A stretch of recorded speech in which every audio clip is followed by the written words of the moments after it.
an inspiration to see and a terror to their enemy. That is what Childo Watt of the Montreal Standard said about the 1st Special Service Force.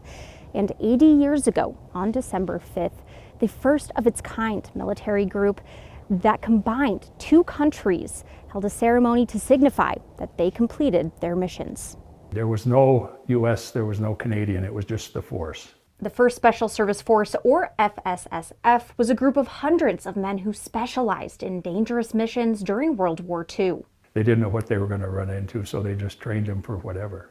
But it all started right here in Helena. The men spent 9 months of intense training at Fort Harrison. One of those soldiers was the father of Bill Woon. Dad never said a word. And I think it's what they experienced.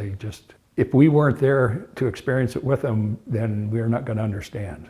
And I think that's even true today with our veterans today. According to the Montana Military Museum, the force never failed a mission. They spent 251 days in combat and had over 2,000 casualties, which was 134% of its combat strength. The FSSF captured 30,000 German prisoners. They would sneak into camps and kill 3 or 4 of them with their knife, quietly, and put a sticker on the body that said, in German, Das Decke an die Kampfnacht, which in English means the worst is yet to come.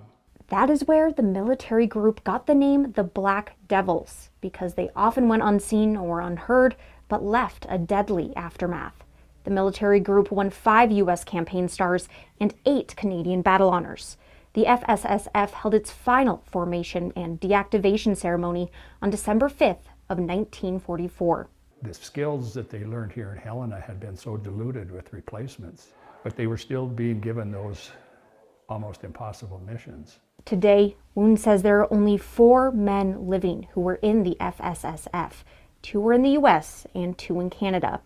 Woon says the FSSF Association has helped him foster a deeper connection to his father, who has passed away. Now getting a better understanding of what they had to experience to survive, to get home, gives me a better understanding of who he was. In Helena, Ali Kaiser, MTN News.